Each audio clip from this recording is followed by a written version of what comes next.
Shalom, selamat pagi. Kembali kita berjumpa dalam renungan harian di pagi hari ini untuk menyapa kita, memberi semangat baru bagi kita dan memotivasi kita.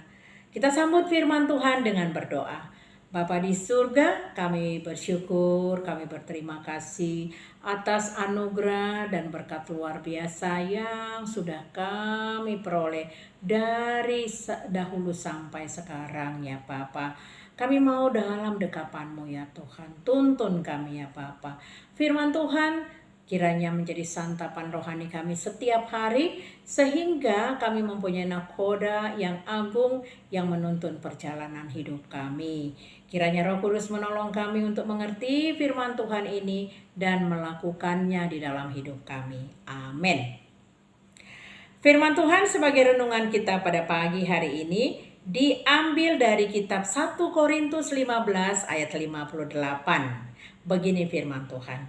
Karena itu saudara-saudaraku yang kekasih, berdirilah teguh, jangan goyah, dan giatlah selalu dalam pekerjaan Tuhan. Sebab kamu tahu bahwa dalam persekutuan dengan Tuhan, jeripayamu tidak sia-sia. Demikian firman Tuhan. Bapak Ibu jemaat yang dikasihi Tuhan Yesus Kristus, tema di firman Tuhan kita di pagi hari ini kita pakai atau kita sebut dengan jangan lelah dalam pekerjaan Tuhan. Pernahkah kita mengalami kelelahan? Kita lelah karena begitu banyaknya pekerjaan-pekerjaan kita, ataupun mungkin bisa saja pelayanan-pelayanan kita yang membuat kita menjadi tidak berdaya. Sebagian orang memutuskan untuk tidak meneruskannya lagi, namun sebagian orang menetapkan keputusannya untuk melakukannya walaupun mungkin dia melakukannya dengan terseok-seok. Saudaraku, firman Tuhan mengatakan di dalam Roma 12 ayat 11, janganlah hendaknya kerajinanmu menjadi kendor. Biarlah rohmu menyala-nyala dan layanilah Tuhan. Rasul Paulus mengingatkan kepada jemaat yang ada di Korintus agar mereka jangan menjadi kendor kerajinannya di dalam melayani Tuhan dan mengasihi orang lain. Sebab pada waktu itu kota Korintus yang sudah begitu mengalami pergeseran budaya, etika, dan segala kejahatan yang membuat kota Korintus menjadi kota yang terkutuk. Rasul Paulus mengingatkan kembali lewat suratnya agar mereka kembali ke jalan Tuhan.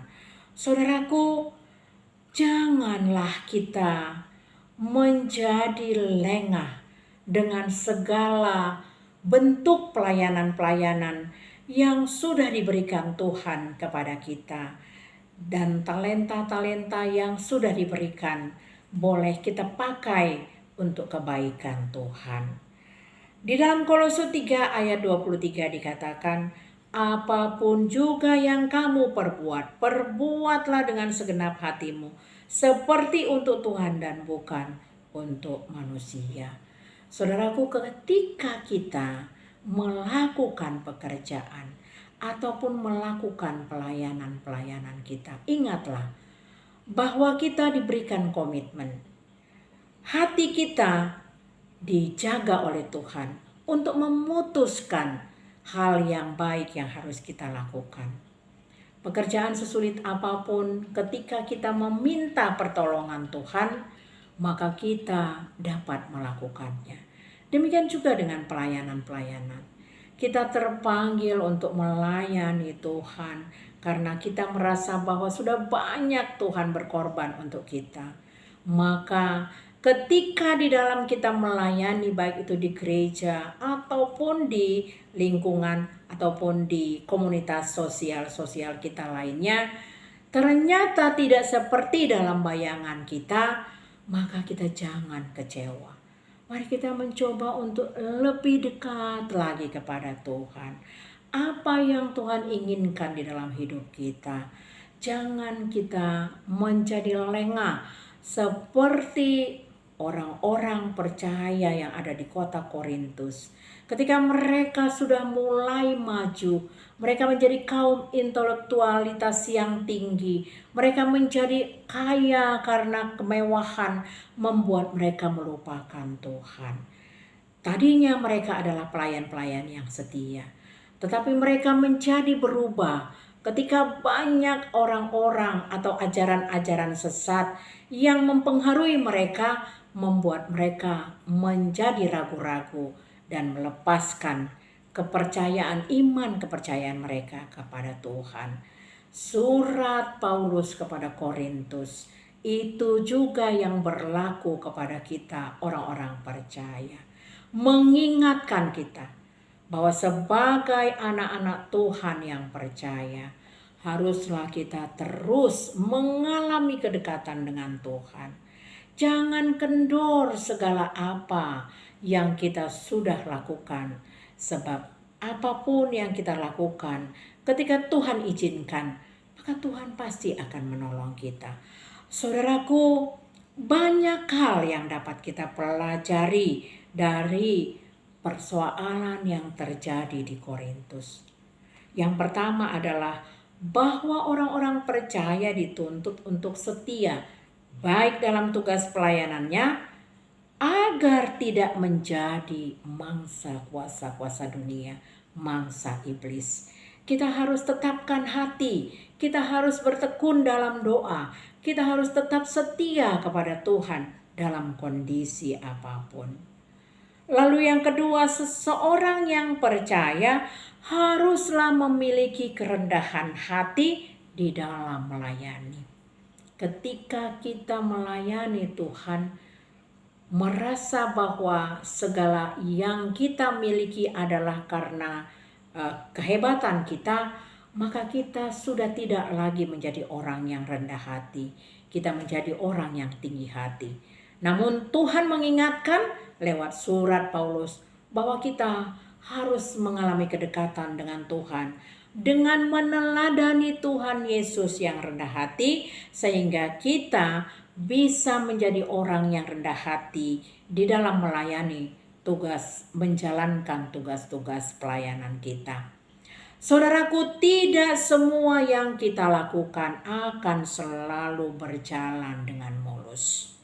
Tantangan, godaan, hambatan, atau bahkan mungkin reaksi dari orang-orang yang tidak menyukai kita, walaupun kita sudah berusaha semaksimal mungkin untuk menunjukkan kerendahan hati kita melayani Tuhan, namun ada saja orang yang tidak menyukai kita. Kita jangan bergeser iman kita. Justru kita harus semakin dekat dengan Tuhan dan tidak lupa mendoakan orang-orang yang tidak menyukai kita, sehingga kehidupan kita benar-benar di dalam pertolongan Tuhan. Saudaraku, dikatakan berdirilah teguh, jangan goyah. Maksudnya di dalam pelayanan kita harus kukuh, kita harus kokoh, kita harus kuat, kita harus tetap dan tidak berubah dalam pendirian kita. Kita tetap setia di dalam melayani berbagai pekerjaan Tuhan. Kiranya Tuhan memampukan kita dan menolong kita. Amin. Terima kasih Tuhan, firman-Mu sudah kami sampaikan. Kiranya Tuhan pakai kami menjadi pelayan-pelayan yang setia. Ketika kelelahan kami menghantui kami, kiranya kami tidak menjadi kendor ya Bapa. Kami tidak boleh goyah ya Bapa, sebab segala jerih payah kami diperhitungkan oleh Tuhan. Kiranya Tuhan menolong kami dan kami kembali bangkit dengan semangat yang dari Tuhan. Terima kasih ya Bapa, berkatilah kami di dalam melakukan seluruh aktivitas kami. Berkati dan sembuhkanlah yang sakit ya Bapa. Pulihkanlah segala sakit penyakit dari dalam tubuh setiap yang sakit. Demikian juga ya Bapa, hiburlah orang-orang yang berduka. Berilah kepada setiap yang mempunyai persoalan-persoalan hidup solusi dan kekuatan dari Tuhan. Tuhan akan memberkati setiap para pemuda gereja untuk memberikan pasangan atau jodoh masing-masing kepada setiap pemuda gereja, sehingga mereka mendapatkan lelaki sejati, mendapatkan wanita yang sejati, wanita yang sejati mendapatkan lelaki yang sejati, dan yang takut akan Tuhan dan mempunyai komitmen di dalam hidupnya. Tuhan memberkati juga saudara-saudara kami yang terus berdoa untuk harapan mereka mendapatkan keturunan ya Bapa.